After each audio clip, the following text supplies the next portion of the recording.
할렐루야. 저는 이 시간 여러분과 함께 넉넉히 이기느니라 하는 말씀으로 은혜를 나누고자 합니다. 오늘은 6.25 전쟁 73주년에 바로 피맺힌 날입니다. 공식적으로 이것을 일컬을 때 한국전쟁, 또 코리안 워라고 말합니다. 이 전쟁은 우리 한국 민족의 가장 비극적이며 정말 처참했던 슬픈 전쟁이었습니다.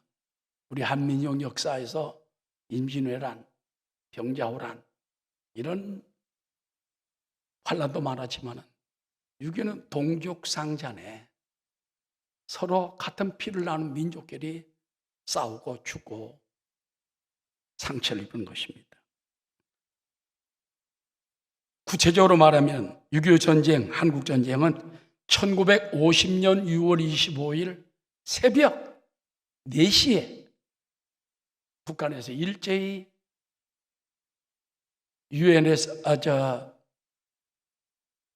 남북한으로 갈라졌던 38선을 일제히 넘어서 쳐들어왔습니다. 대한민국을 선전포고 없이 기습 침공하여 발발한 전쟁으로서 유엔군이 참여하게 되고 중국 또 인민지원군 등이 참전한 국제전으로 비화되어서 1953년 7월 27일 휴전협정이 체결되기까지 3년 1개월간 어마어마한 교전이 이루어졌습니다. 그래서 2023년 오늘까지도 73년 동안 전쟁을 쉬었을 뿐이지 끝난 전쟁이 아니에요. 정전이 아닙니다. 종전도 아닙니다. 강화조약도 아닙니다. 그래서 끝나지 않은 전쟁이라고 말하고 있는 것입니다. 이 전쟁으로 일본은 크게 부응했다고 그래요. 대만도 그때 중국에 망할 뻔했는데 중국군 병력이 100만 명이 우리나라로 오는 바람에 대만이 살아나게 되었다 하는 같은 말도 있습니다. 자, 첫 번째, 6.25 전쟁의 직접적 원인, 결과는 어땠을까요?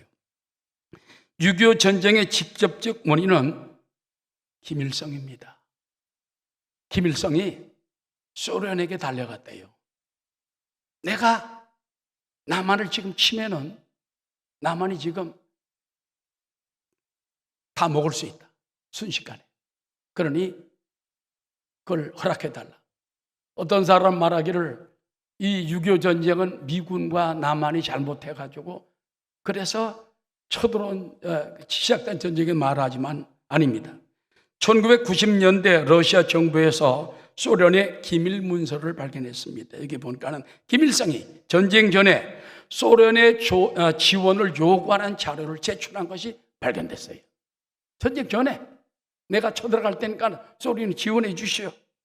이에 소련은 중국과 지원 방안 및 개입 정도에 대해 사전에 논의했던 부분이 발각되었습니다. 확인되었습니다.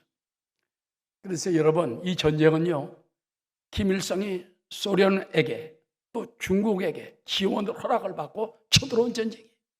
이걸 분명히 알아야 됩니다. 당시 미국 대통령 트루먼은 6.25 전쟁을 무조건 한반도 내 국지전 생각을 가지고 메가더 원수가 장군이 자꾸 전쟁을 키우려는 걸로 생각을 하고 메가더 장군을 싫어했어요.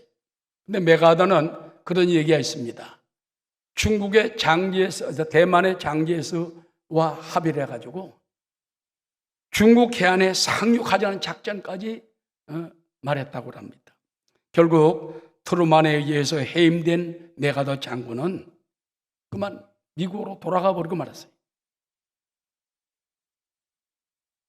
자, 여러분, 그 다음에 중요한 것이 있습니다. 왜 6.25 전쟁이 벌어졌는지, 이거는 이념의 분쟁이 동족 간의 전쟁을 가져왔다는 것입니다. 여러분, 이념이 무서운 거예요. 공산주의 이념을 받은 사람, 자유주의 이념을 받은 사람, 미국 우리 통치하였던 남한 사람들은 물론 그 가운데 뭐 다른 생각을 가진 사람도 있었습니다만 거의 다 자유를 좋아했어요. 그러나 김일성과 북한에 있는 사람들은 사회주의, 공산주의가 지상낙원이다. 그러면 똑같이 살 수 있다. 배급주의로 그 이념주의가 남북전쟁을 부른 거예요. 지금도 여러분 우리나라 보면은요, 이 땅에 살면서도 수많은 사람들이 아직도 북한을 그리워하고 있어요. 중국을 사모하고 있어요. 제정신이 아닙니다. 6.25는 동족 간의 전쟁에 이어서 형 동생 간의 전쟁이 벌어지고 아들이 아버지를 고발하고 하루아침에 빨간 완장을 차고서는 막 동네 친구들을 죽이고 인민재판에 넘기는 일이 허다하게 벌어지게 되었습니다. 여러분, 바로 6.25 전쟁은 자유민주주의냐 사회 공산주의냐, 이 이념 때문에 전쟁이 벌어집니다. 지금도 우리가 정신을 바짝 차려야 됩니다. 그렇지 않으면 언제 종북 좌파에 끌려갈 줄 알 수가 없는 것입니다.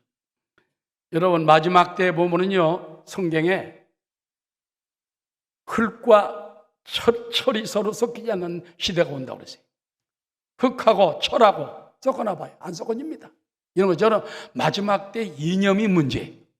사람 생각이 각자 달라가지고 절대 섞여지지 않습니다. 제가 볼 때 자유주의와 공산주의는 섞어지질 않아요. 잘 섞어지질 않아요. 누가 하나 포기를 해야 돼요. 우리는 그 다음에 6.25가 가져다 준 엄청난 피해를 우리가 생각해 봐야 됩니다. 북한의 김일성은 1950년 6월 25일 소련제 전차 500대와 폭격기 200대, 보병 8개 사단을 38선 전역에 투입시킴으로써 고요한 아침에 나라가 쑥밭이 되어버리고 말았습니다.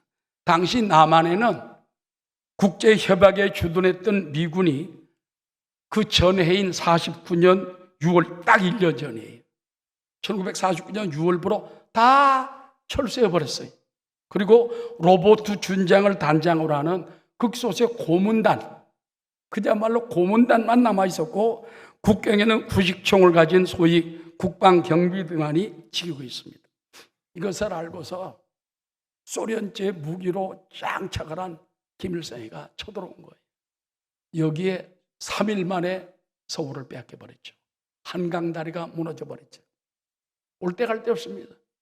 그때부터 어마어마한 피해가 시작됩니다. 3일 만인 6월 28일 서울 전역은 완전히 적의 수중에 빠져버리고 28일 새벽 3시 하나밖에 없던 한강 인도교가 폭파되므로 서울 사람들은 피난길을 막혀버리고 정부는 대전으로 떠난 기막힌 현상이 벌어진 것입니다. 그리고 한 달 반 만에 한국의 전 국토가 낙동강 이남만 남기고 북한의 적의 수중에 들어가 버리고 말았습니다. 저도 여러분 그때 5살 때 기차 꼭대기 올라타고 그때 충북 옥천에서 있을 때거든요. 기차 꼭 사람이 꽉 차서 탈 데가 없어요. 기차 꼭대기 올라갑니다. 그땐 기차가 굴을 지나갈 때 꽥 하면서 연기를 뿜어 시커먼. 굴 지나가면 얼굴이 좀 새카매. 콧구멍도 새카매. 그럼 서로 그냥 웃었어. 그 죽음의 피난길에서도 그러면서 기차를 타고 내려가고 어떤 사람은 매달리고. 그래서 낙동강을 건너간 사람은 살았지만 낙동을 건너가지 못한 사람 인문에 끌려가고 보급대로 끌려가는 많이 있는 것입니다. 그래서 한 달 반 만에 한국의 전 국토가 낙동강 이남만 남기고 적의 수중에 들어가 버리는 것입니다. 그러나 유엔군의 반격과 유명한 메가드 원소의 9.15 인천 상륙작전, 이게 살린 거예요. 인천 상륙작전은요, 모든 군사 전문가들이 해볼 때 안 되는 거, 이거는. 1%도 안 되는 거예요. 0.1, 성공률이 0.1%밖에 안 돼. 메가드 원수가 거기다가 그런 거예요. 그게 성공한 거예요. 이게 하나님의 역사가 아니면 무엇입니까? 그래서 9.15 인천 상륙작전 서울이 수복되고 9.28 서울이 완전 수복됐습니다.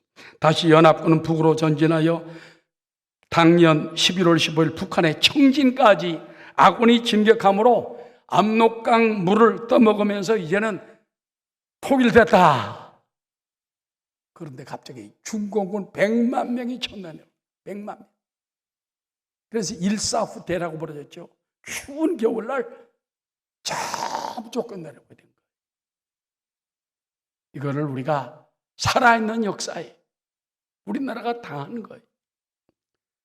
그래서 중국군의 100만 인해 전술에 의해서 다음에 1월 4일 서울을 빼앗겼고 다시 유엔군과 국군의 반격으로 겨우 서울만 탈환하고 1953년 7월 27일 자, 전쟁 여기서 쉬자. 휴전입니다. 휴전. 진정을 쉬면서 휴전선이 딱 그려진 거예요. 그때 그려진 휴전선이 지금 있는 휴전선. 38선이 아닙니다. 38선 전쟁 전이고 지금은 휴전선이 되어 있는 것입니다. 자, 피해가 어땠을까요? 1127일 동안 계속됐던 3년여의 결친 전쟁으로 대한민국 국민 37만 명이 죽고 39만 명이 북에 납치되거나 실종되고 한국군 13만 7천 명, 유엔군 4만 명이 전사합니다. 또한 한국군과 유엔군 4만여 명이 포로 및 실종됩니다. 전쟁 역사가 드는 실제로 이 전쟁에 연관되어 300만 명 이상이 생명을 잃었다. 300만 명이 죽은 거예요. 그리고 사망자와 전쟁 비용에서 세계 전쟁 역사상 10위권의 큰 전쟁이었다. 이 전쟁으로 1천만 명의 가족들이 이산 가족이 됐어요. 전쟁 고아가 10만 명이 생겨났습니다. 이것이 바로 우리 대한민국에 있었던 슬픈 전쟁입니다. 여러분, 전쟁에는 상처가 있고 피해가 있었습니다. 근데 아직도 이 땅에서 그런 공산주의를 추종하고 선전하고 어린 학생들에게 가르치고 이승만이 잘못됐다, 박정희가 잘못됐다, 자유주의가 이건 없어져야 된다. 그런 사람들이 얼마나 아직도 있습니까? 우리가 6.25를 상기하자, 잊지 말자. 6.25 늘 마음에 간직하며 기도하는 여러분 되시기를 주의 이름으로 축원합니다. 아멘. 예수 이름으로 예수 이름으로 승리를 얻었네. 예수 이름으로 예수 이름으로 승리를 얻었네. 예수 이름으로 예수 이름으로 나갈 때 대적하리요. 예수 이름으로 나갈 때 승리를 얻었네. 자, 두 번째 말씀입니다. 따라합시다. 넉넉히 이기고 다시 일어선 대한민국. 여러분, 성경에 보면 그런 말씀이 있습니다. 고난당한 것이 너에게 유익이다. 고난이 너를 연단시키고 고난이 너를 다른 세계로 인도하고 고난이 너를 정신 바짝 차리게 만들고 고난이 너를 하나님께로 이끌고 고난이 우리에게 손해가 되는 것 같지만 유익이 되고 축복이 되고 복이 될 때가 있다. 여러분, 6.25 전쟁 결과를 보면은 대한민국이 다시 일어나게 만들어 주었습니다. 자유 대한민국이 살아나게 도와주었습니다. 할렐루야. 6.25 전쟁은 커다란 상처를 이민족에게 주었으나 하나님이 이 모든 상처를 이기고 넉넉히 일어나게 만들어 주었습니다. 즉 6.25 전쟁은 대한민국에 반대로 이기는 축복을 준 거예요. 첫 번째, 대한민국은 경제적인 발전으로 일어났습니다. 여러분, 지금 대한민국이 세계 10대 경제 대국 아닙니까? 자, 이번에 윤석열 대통령이 미국도 다녀오고 파리도 다녀오잖아요. 옛날하고 대접이 틀리잖아. 혼밥 먹던 시절하고 틀리잖아. 그냥 서로 환영하고 막 가까이 오고 막 여러 나라 대통령들이나 수상들이 자꾸 윤 대통령을 만나려고 하고. 여러분, 하나님이 축복한 거예요. 경제적으로 그만큼 커지고 그 다음에 보면은 이번에 갔을 때 뭐 싸이도 가고 뭐 누구도 가고 주스미도 가고 그 다음에 그 세계 사람들이 좋아하는 방탄소년단 BTS 사진을 쫙 걸어놓고 한국이 뭔가 이상하게 잘 되고 있는 거예요. 하나님의 축복입니다. 하나님의 은총입니다. 고난을 겪은 이스라엘 민족을 세계적인 민족으로 삼아준 거죠. 제2의 이스라엘 민족이라는 우리 대한민국 6.25 전쟁을 통해서 쓰라린 고난을 당했지만 하나님 경제적으로 일어나게 해주었습니다. 여러분 73년이 지난 오늘날 남북 간의 경제 차이를 보면 깜짝 놀랍니다. 1953년 당시 대한민국의 1인당 국민 총생산 GNP라고 그러죠. 67불밖에 안 됐어요. 1인당. 세계에서 두 번째 가난한 나라였습니다. 북한은 얼마였느냐? 30불이 더 많은 98불이었어요. 김일성이 큰 소리 땅땅 쳤다고. 너 우리보다 다만 우리보다 못 살지 않냐? 그런데 지금 어떻습니까? 총소득이 북한이 남한의 37분의 1밖에 안 돼요.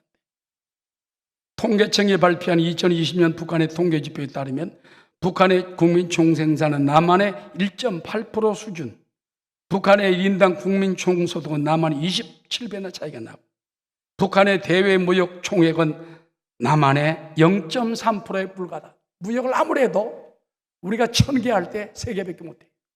그만큼 어마어마한 경제적 차이가 난 거예요.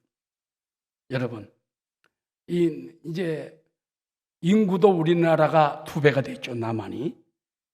기대 수명도 남성 북한은 66.7세, 여성 73.4세지만 우리나라 남한은 남성 80세, 여성 85.9세입니다. 그러니까 여성들은 86세까지는 살아야 평균 사는 거예요.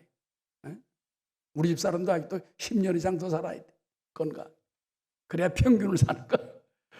그만큼 장세 축복도 받고 경제적인 축복도 받았습니다. 하나님께 영광 돌리게 되시기 바랍니다. 할렐루야. 그 다음에 여러분 한국은요 영적인 축복을 받았어요. 6.25 전쟁 전에는요 북한의 교회가 3,000개였습니다. 유명한 교회들입니다. 동방의 예루살렘에서 소문났던 평양이었어요. 공산주의가 들어와서 다 쫓아내고 다 죽이고 다 문 닫아버리고 지금 북한의 거기에 교회 2개밖에 더 있습니까? 저도 가봤습니다. 평양 봉수교회, 그다음에 또 교회 2개밖에.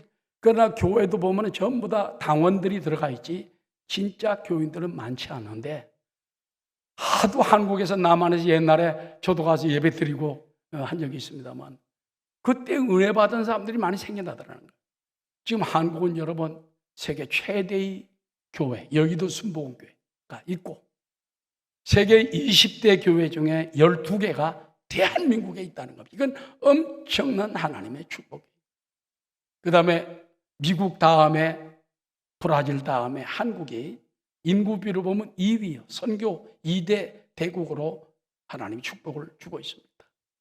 여러분, 이와 같이 하나님께서 우리 가운데 축복한 줄 믿고 우리 6만 교회 1,200만 성도는 더욱 하나님 주신 사명을 감당하여 북한도 보고 많은 역사 일어나게 되시기를 주의 이름으로 축원합니다. 예수 믿는 것은 받은 증거만도다. 예수 귀한 예수 믿음 더욱 줍소서. 무엇보다 지금 한국 문화가 세계적으로 많이 퍼지고 있잖아요. 이런 걸 보면 하나님이 마지막 때 대한민국을 세계 발전시키는 데 쓰는 거예요. 문화가 앞서가면은요 그 나라 국력이 따라가고 나중에 그냥 백성들도 나가게 되는 거예요. 그런 말이 있습니다. 옛날에는 우리가 남미로 갈 때만 해도 한국 여권 알아주지도 않아요. 남미 도착하면 돈을 미리 줘야지 바로 빼줍니다.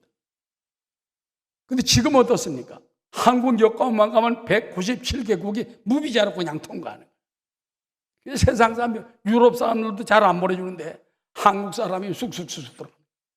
그만큼 위세가 높아지는 거예요. 하나님 축복하신 겁니다. 할렐루야. 여러분, 이스라엘 보면 하나님이 연단한 다음에 축복하신 것처럼 미국도 연단한 다음에 세계적인 나라 된 것처럼 우리나라도 연단 후에 큰 축복을 받았습니다. 로마서 8장 18절에 보면 생각건대 현재의 고난은 장차 우리에게 나타날 영광과 비교할 수 없다 그랬습니다. 이사야 48장 10절에도 보면 보라 내가 너를 연단하였으나 은처럼 하지 아니하고 너를 고난의 풀무불에서 택하였노라. 내가 나를 위하여 이를 이룰 것이라. 어찌 내 이름을 욕되게 하리요 내 영광을 다른 자에게 주지 아니하라. 하나님께서는요 고난을 당한 민족을 들어선 것처럼 지금 대한민국을 마지막 때에 쓰고 있습니다. 복음의 국가로 쓰고 있습니다. 세계 근대화를 위해 쓰고 있습니다. 여러분 이 사명을 감당하는 이 넉넉히 이긴 축복을 주신 하나님께 영광 돌리게 되시기를 주의 이름으로 축원합니다. 마지막으로 여러분 넉넉히 이기는 길이 있습니다. 우리가 넉넉히 이기는 길은 무엇일까요? 인생살이도 마찬가지, 신앙도 마찬가지, 사회생활도 마찬가지. 넉넉히 이기는 길이 있습니다. 첫 번째 따라 하나님이 내 편이 되시면 넉넉히 이깁니다.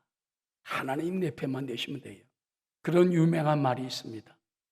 아브라함 링컨 대통령에게 어떤 그 밑에 있는 수하 장교가 말합니다. 이런 어려운 전쟁 때 하나님이 우리 편만 되시면 얼마나 좋을까요, 각하? 그때 링컨 대통령이 말하기를 여보게 걱정하지 말게. 우리가 하나님 편에 서면 하나님도 우리 편에 설 것일세. 그래서 그게 깨달았다는 말이 있습니다. 맞다. 내가 하나님 편에 서면 하나님 자동적으로 내 편에 서는 거예요. 아멘. 세상 보면 불신자, 신자라고 나눠져 있잖아요. 또 하나님 믿는 사람, 우상 믿는 사람, 신본주의, 인본주의로 갈라져 있잖아요. 응? 하나님 편에 서면 돼요. 내가 하나님 편에 서면 하나님이 우리 편에 서는 것입니다. 우리 신앙인들이 나를 이기고 세상을 이기고 마귀의 사탄을 이기는 길도 내가 하나님 편이 되고 하나님이 내 편이 되면 되는 것입니다. 이처럼 모든 일에 우리 하나님 편에 서게 되시기를 주의 이름으로 축원합니다. 로마서 8장 31절 말씀 다 함께 그런즉 이 일에 대하여 우리가 무슨 말하리요? 만일 하나님이 우리를 위하시면 누가 우리를 대적하리요?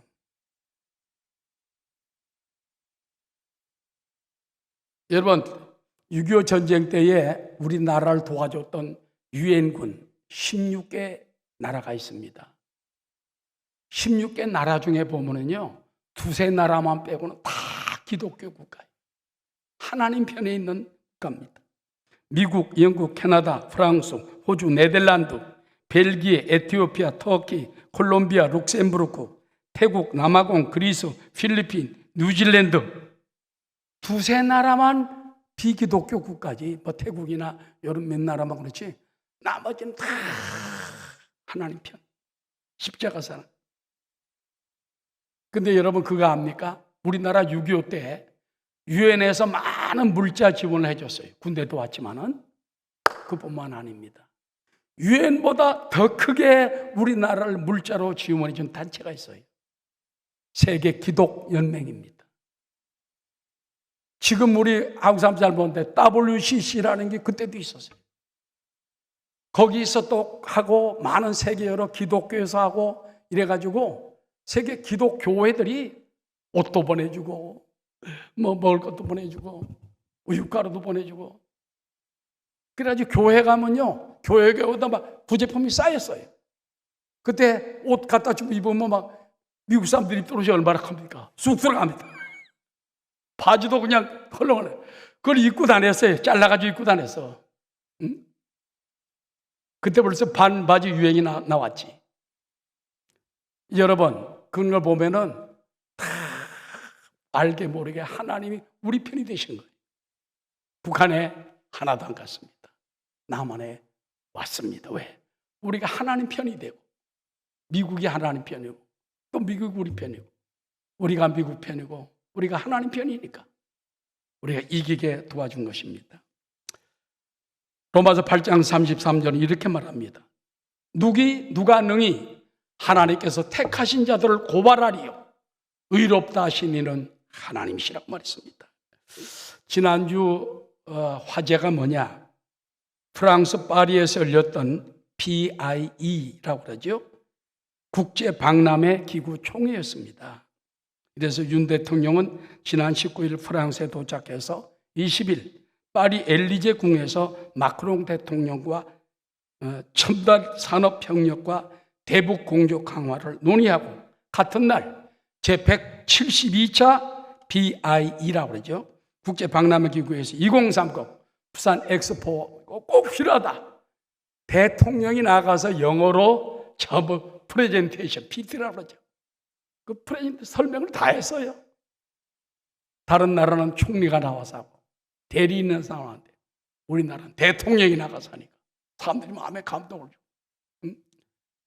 또 대통령 부인도 옆에 같이 따라가고. 그래서 여러분 21일 지지를 호소했는데 많은 좋은 성과를 거두었고, 이미 이제 제목이 뭔지 압니까? 부산은 준비됐다. 오기만 해라. 다 준비됐다. 그래서 부산 is ready. 부산은 준비 다 됐기 때문에 오기만 하면 된다. 많은 좋은 성과를 얻었는데, 또 윤 대통령은 파리 디지털 비전 포럼, 유럽 지역 투자 신고식 등에 참석하고 세계 최대 스타트업 캠퍼스로 불리는 파리 스테이션 F에서 청년들과 혁신을 주제로 좋은 대화를 나눴습니다. 이번 방문에 우리나라 5대 재벌 총수들이 다 따라가서 손을 잡고 도와달라고 말했는데, 결론이 뭐냐? 지금 냉철하게 따져보니까는 이태리 로마하고 사우디 리야드하고 부산, 우리나라 부산하고 세 나라지만은 이탈리아는 안 되고, 지금 87대 80으로 사우디가 유력하답니다. 앞으로 7나라만 더 끌어들이면 동점이 되는데 이제 없는 거예요. 나라가 더 이상 몇 나라 없는 거예요. 그래서 지금 뭐라고 그러지 합니까? 9회 말 역전승. 야구가 9회 말이잖아. 역전승 하듯이 뒤집을 수가 있다. 왜냐하니까 88 올림픽 할 때 정중 회장 같은 사람들이 가가지고 막 그냥 애쓰는 바람에 역전승으로 우리나라 88 올림픽이 됐잖아요. 그래서 이번도 됐으면 좋겠다. 저는 그걸 보면서 하나님이 뒤집으면 된다. 여러분, 사우디 리야드는요, 가장 극악한 이슬람 폭도들의 중심지예요. 거기서 막 기름 돈이 나와가지고, 죄송합니다, 서양 사람들 갖다가 돈질을 한다고 합니다. 거기서 막 돈 퍼가지고 막 술 먹이고 막 이런 것들이 막 어마어마해요. 광란의 도시야. 부산은 거룩한 도시입니다. 믿습니까? 그래서 여러분 기도해야 돼요. 하나님, 우리가 하나님 편이 되고 하나님 우리 편이 되면 2030 세계 엑스포가 부산에 떨어지게 도와줘. 간절한 마음을 가지는 여러분 되시기를 주의 이름으로 축원합니다. 여러분 성경에 보니까는 야곱이 천사와 씨름하다가 허리뼈를 치니까 꺾어졌잖아요. 이길 수가 없으니까 붙들고 안 놓는 거예요.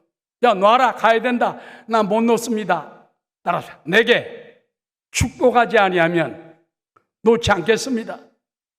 꽉 붙잡았어요. 그럼 거기서 축복한지라. 그리고 야곱이 이기게 된 것입니다. 우리도 2030 부산 엑스포 여러분이 꽉 기도로 붙잡아야 돼요. 하나님께 부르짖어야 돼요. 저도 매일 아침 기도합니다. 시간 날 때마다 기도합니다. 우리 일부 예배 때 늘 우리가 기도하고 있지 않습니까? 그러므로 주의 종들도 쉬지 말고, 장로님, 집사님들 쉬지 말고, 우리 부산 특별히 여러분들 기도하면 누가 기도합니까? 앞장서서 기도하는 여러분 되시기 바라고. 어제도 목사님들, 부산 목사님 장로들 모임이 있었는데 그때도 2030 엑스포를 해서 간절히 기도하는 기회가 있었습니다. 여러분 기도하시기 바랍니다. 마지막입니다. 따라 십자가의 사랑은 모든 것을 이깁니다. 예수님이 십자가에 못 박히셨을 때 다 이루었다. 헬라 말로 테텔레스타이 그랬죠. 이게 뭔지 압니까? 승리했다 그 말입니다. It is finished. 다 끝마쳤다. 승리했다. 마귀와의 싸움을 이기고, 율법과의 싸움을 이기고, 사망과의 싸움을 이기고, 세상과의 싸움을 이겼습니다. 할렐루야. 그 예수님은 십자가에서 이루었고 이겼습니다. 그때 우리 죄악도 이겼습니다. 사망도 깨뜨려 버렸습니다. 악한 원수 마귀도 깨뜨려 버렸습니다. 병마도 깨뜨려 버린 것입니다. 저주도 물리친 것입니다. 그러므로 우린 십자가 튼튼히 붙잡고 날마다 이기며 나가세. 머리에 멸류관 쓰고서 주 앞에 찬양할 때까지. 아멘. 로마서 8장 32절입니다. 자기 아들을 아끼지 아니하시고 우리 모든 사람을 위하여 내주시니까 어찌 그 아들과 함께 따라서 모든 것을 우리에게 주시지 아니하겠냐. 하나님은 자기 아들 우리를 위해 내주셨어요. 어린 양으로 주셨어요. 십자가 제물로 주셨어요. 그러니 얘가 그런 하나님 아버지가 너에게 무엇을 안 주겠냐? 은혜 안 주겠냐? 능력 안 주겠냐? 성령 안 주겠냐? 건강 안 주겠냐? 축복 안 주겠냐? 자손 만대 형통 안 주겠냐? 하나님이 아끼지 않고 주십니다. 너희가 어찌 못하면 구하지 아니하며 구하여도 어찌 못하면 정욕으로 서로 잘못 구합니다. 여러분이 구하지 않기 때문에 얻지 못하고 있습니다. 이제부터 구합시다. 십자가 안에 있는 모든 사랑을 구하는 여러분 되시기를 주의 이름으로 축원합니다. 마지막으로 부산 대연동에 가면은요, 세계 유일의 유엔 공원 묘지가 있잖아요. 저는 여러 차례 갔습니다. 갈 때마다 가슴이 참 아프고 또 고마울 때가 많아요. 약 4만 평의 대지에 2,300명의 유엔군 병사 묘가 있습니다. 안장됐습니다. 근데 미군 유해는요 21개밖에 없어. 왜? 미군들이 죽은 사람이 3만 9천 명인가 그렇거든. 미군들은 다 시체를 찾아가지고 다 자기 나라로 데려갔어요. 그래서 미군은 명패만 여기에 남아가지고 4만 895명의 명패가 다 있습니다. 전 명패를 들여다봤어요. 깜짝 놀랐습니다. 20살짜리, 19살짜리, 제일 어린 사람은 17살짜리까지 있더라고. 17살짜리가 미군이 고등학교나 마치고 왔는지 모르겠어. 우리나라 자유와 평화를 위해서, 하나님의 정의를 위해서 우리를 살리려고 와서 전사당한 거예요. 그거 볼 때는 가슴이 얼마나 아픈지 모릅니다. 여러분도 기회 나면 한번 가보시기 바랍니다. 여러분, 그 사랑이 뭔지 압니까? 십자가의 사랑. 오늘 바로 저는 그걸 볼 때마다 하나님이 독생자 예수님을 죽게 하신 그 사랑, 이 17살짜리, 18, 19, 20살짜리 우리나라를 위해 피 흘린 청년들을 통해서 보았습니다. 결론적으로 말씀 마치고자 합니다. 지금 이 시간도 우리 주 예수 그리스도 사랑하는 주님께서는 하나님 우편에서 저와 여러분을 위해 끊임없이 기도하고 계세요. 로마서 8장 34절 누가 정죄하리요? 죽으실 뻔하니라 다시 살아나신 인 그리스도 예수시니 그는 하나님 우편에 계신 자요 따라 우리를 위하여 간구하신 자니라. 예수님이 하늘 보좌 우편에서 저와 여러분을 위해서 간구하고 계세요. 여러분 알고 계세요. 도와주고 계세요.